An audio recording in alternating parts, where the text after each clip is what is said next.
আমার নাম মেহবুবা। আমি বাংলাদেশ থেকে বলছি। বাংলাদেশ এটা আপনার বগুড়া শহর। বগুড়া শহর থেকে বলছি। আমি প্রায় অনেকদিন থেকে এই আধ্যাত্মিক ইয়েতে একটু যুক্ত আছি। আমার মেয়ে তখন ছোট। আর আগের থেকে আমার এগুলোর প্রতি একটু ফিলিংস ছিল, ভাব ছিল এগুলোর প্রতি।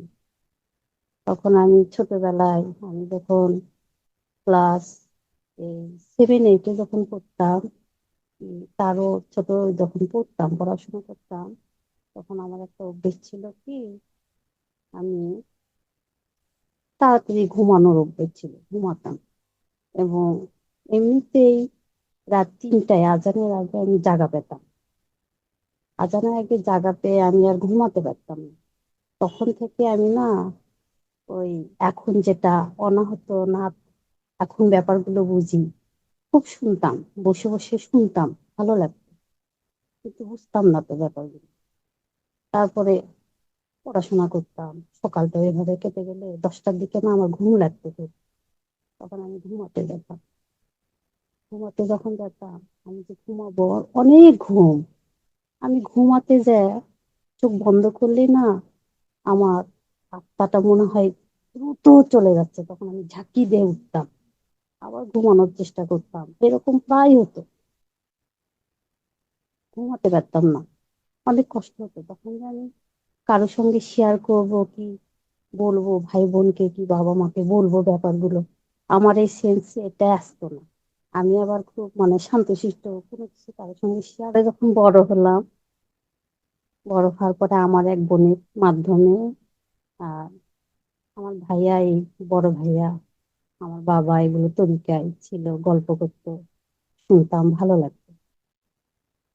তারপর মনে মনে চিন্তা করতাম, আমি যদি এরকম একটা গুরু পেতাম, কত ভালোবাসতাম তাকে। আমার মনের কল্পনা এগুলো আমি বলতাম। তারপর আমার বোনের মাধ্যমে ওই ঢাকায় আমার গুরু সন্ধান পেলাম। আমার বোনের সঙ্গে যে সবক নিলাম, তাকে সবক দেওয়া বলে, নেওয়ার পরে তখন থেকে এই সাধনা আর কি আমল গুলো করতাম।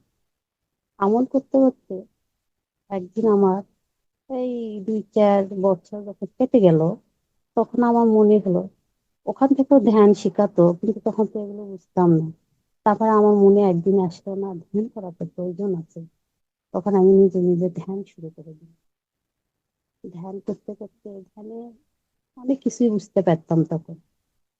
অনেক সদ্গুরুদেরকে সামনে পেতাম। মানে ওই যে টিভিতে যেরকম দেখায় না, এরকম টিভি, আগেকার টিভি ছিল না, একটা টিভি ছিল এইভাবে পর্দা সরে যেত, এরকম পর্দা সরে যেত, এরকম দেখতাম, ভালো লাগতো। কিন্তু কখনো কারোর সাথে শেয়ার করা, আমার বোনের সঙ্গে শেয়ার করা, এগুলো করতাম না। এরকম করতে করতে, ধ্যান করতে করতে করতে করতে, তারপরে আমার এই যে পরের দিকে এসে আমার মনে হলো, এটার একটা গাইড প্রয়োজন, ধ্যান করার একটা গাইড, একটা প্রয়োজন। যে আমার মেয়ে আছে, আমার মেয়ের সঙ্গে এগুলো শেয়ার করতাম, আর কেউ ছিল না। আমি এটা বলতাম, দেখতো এই তো ইউটিউবে আমার আধ্যাত্মিক বেশি শিক্ষা এই ইউটিউব থেকে। ইউটিউবে অনেক আধ্যাত্মিক গুরুদের, অনেক অনেক গুরুদের আমি বক্তব্য সে আর আমি শুনতাম। সারাদিন আমি ওই নিয়েই থাকতাম।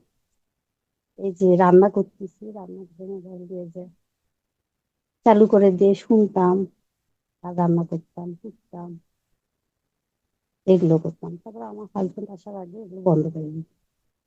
এই করতে করতে আমার মেয়ে বললাম, দেখতো এই যে আধ্যাত্মিক জগতে ধ্যান শিখাচ্ছে, এখানটা আমাকে একটু জয়েন করে দে, আমার এটা খুব ভালো লাগছে। আপনাদের এই ভিডিও গুলো আমি এরপরে খুব হারে দেখতাম।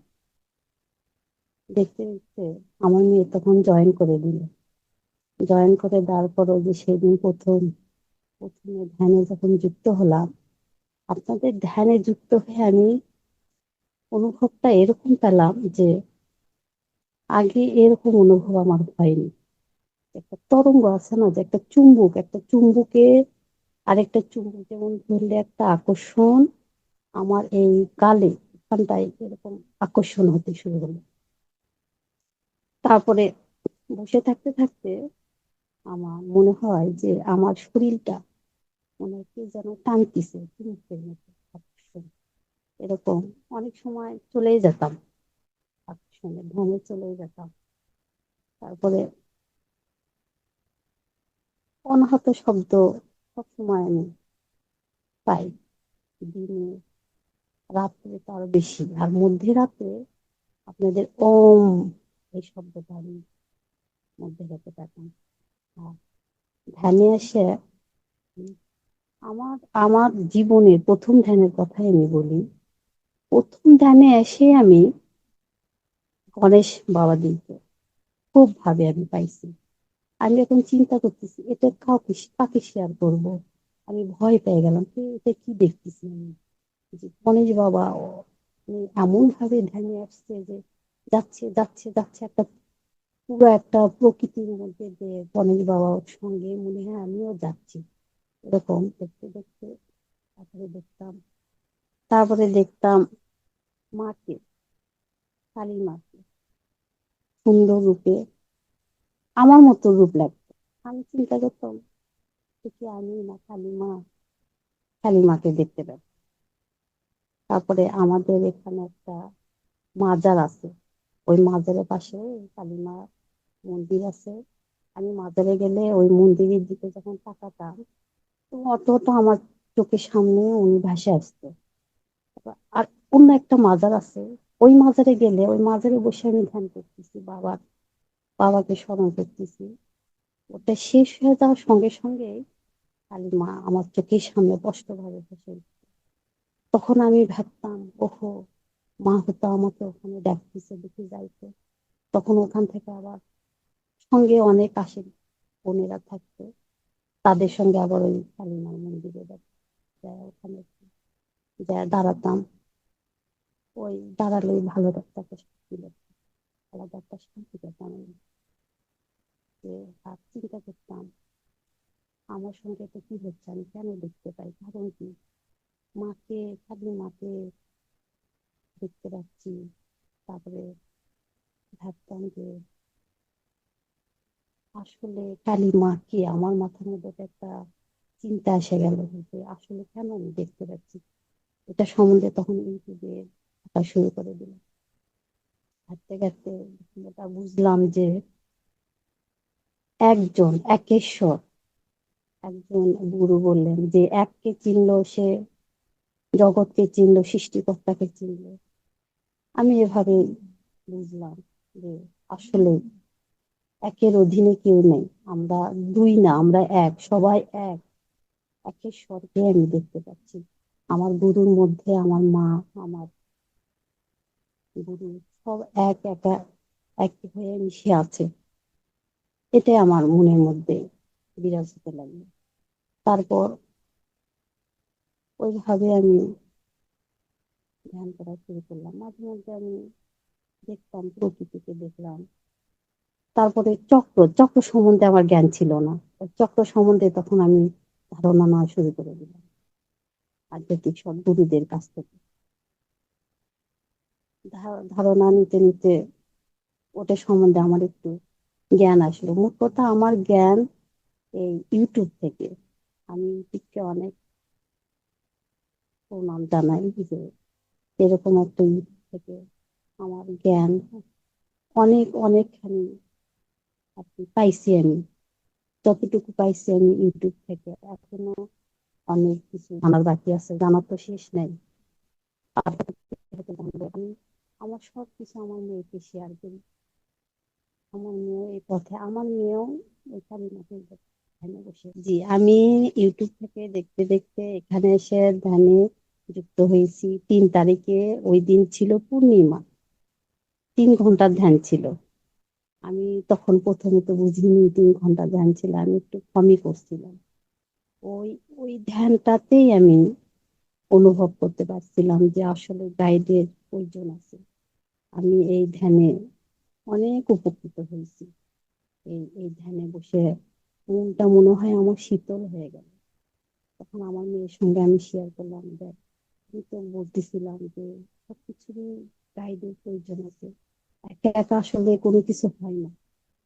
এই যে গাইড লাইন আমাকে যে এই যে ধ্যানের গাইড পাইলাম, দেখ আমি এই আনাপানাসতি ধ্যানে যুক্ত হয়েছি গত ফেব্রুয়ারি 3 তারিখে। ওই দিন ছিল পূর্ণিমা, মাঘী পূর্ণিমা ছিল।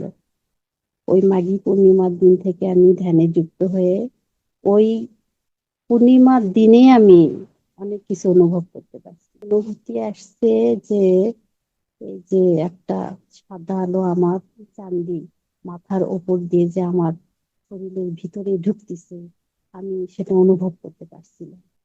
শীতল একটা ঠান্ডা হাওয়ার মতো আমার মাথা দিয়ে ঢুকতেছিল, আর একটা তরঙ্গ আমাকে টানতেছিল। তারপরে ধ্যানে বসে থাকতে থাকতে একটা চোখ দেখতে পেলাম, একটা চোখ আমার দিকে তাকিয়ে আছে। তারপরে বেশিক্ষণ থাকে না তো, সেগুলো চলে যায়। এরকম অনুভূতি হতে থাকলো বিভিন্ন দিন বিভিন্ন ভাবে। তারপরে আরেক দিন ধ্যান করে আমি শুইছি, শোয়ার পরে আমার যে ভিতরে যে সত্তা যে বের হয়ে দ্রুত গতি দিয়ে চলতে থাকলো, ওটা অনুভব করতে পারলাম। আমি ওই ধ্যানে কোথাও তো যাইনি, আমি শুধু দেখতে আমি এটা ছিল ধ্যান করে আমি যখন শুই না, বিছানায় যখন সোজা হয়ে, আমার আবার অভ্যেস কি ধ্যান করে ওই ধ্যান অবস্থায় শুয়ে পড়ি, সোজা হয়ে শুয়ে পড়ি। শোয়ার পরে আমার শরীর থেকে মানে কিছু তন্দ্রা হওয়ার পর ঘুমিয়ে থাকি না জেগে থেকে আমি নিজেও বুঝি না, কিন্তু আমি বুঝি যে আমি আমার ঘরে আছি। আমার সচেতনতা মনে হয় ঠিক থাকে, আমি বুঝতে পারি। তখন আমার দেহ থেকে যে বের হয়ে দ্রুত গতিতে চলতে থাকে। প্রথম প্রথম খুব ভয় পেতাম, তারপরে পরে ভালো লাগে। এখন ভালো লাগে, মনে হয় আরো দ্রুত যদি যেতে পারতাম। আমি আমার ভৌতিক শরীর থেকে বের হয়ে সূক্ষ্ম শরীরে নানা জায়গায় আমি ভ্রমণ করি, কিন্তু ওই জায়গাগুলোতে আমি চিনি না, এই জন্য বলতে পারছি না। বলতে চাই আমার জীবনের প্রথম যেদিন আমি ঢাকায় থেকে ছবক নিয়ে আসলাম, আমার জীবনের প্রথম ওই দিন আমি বাসায় এসে যখন রাত্রে বিছানায় আমি ঘুমোতে গেলাম, ওই রহমতের সময় আমি মনে হয় কোথায় যে গেছিলাম, প্রায় আমি মারা গেছিলাম মনে হয়। এটাই আমি এখন বুঝি যে আর সামান্য 1 সেকেন্ড হলে আমি হয়তো আর এই জগতে থাকতাম না। আমি পরিপূর্ণ উঠে বসে পড়ছিলাম। বসার পরে আমার জীবনটা আমার ভিতরে ঢুকছিল। ওই দিন আমি একটু অনেক কষ্ট পাইছিলাম যে আর একটু হলে তো আমি মারা যেতাম।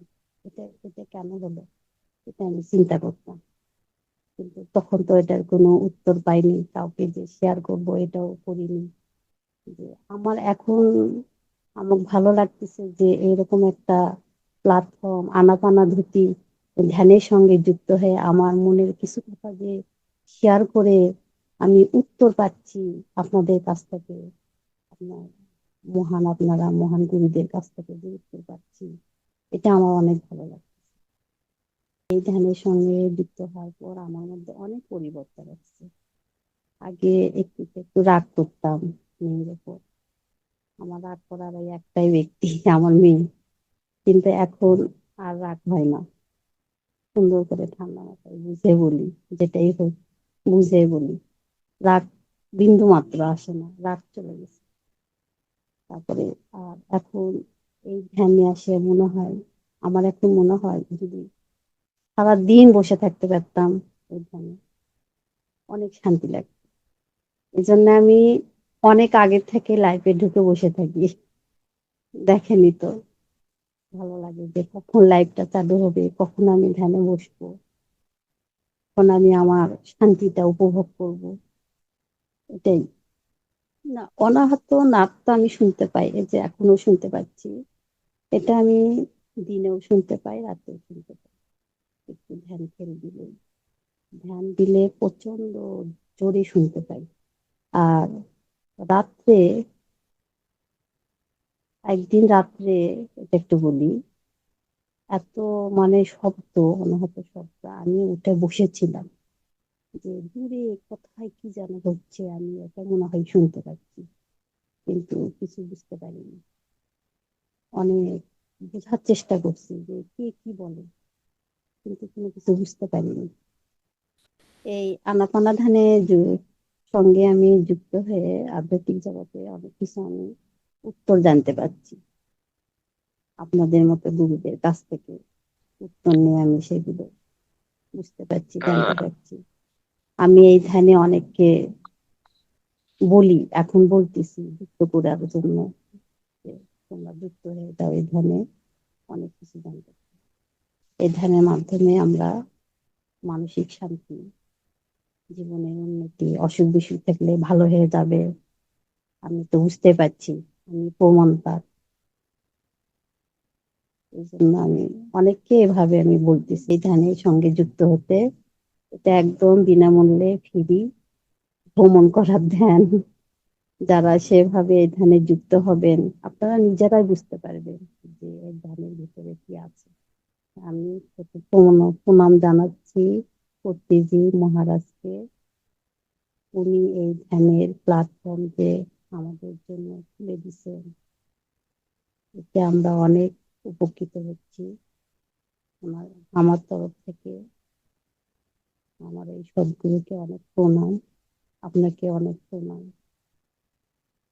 অনেক মহর্ষি যারা আছেন, ধ্যানে যুক্ত হয়েছেন অনেকেই, তারও অনেক বড় ধরনের মাস্টার গুরু, তাদেরকে অনেক প্রণাম জানিয়ে আজকে এখানে শেষ করে দিচ্ছি।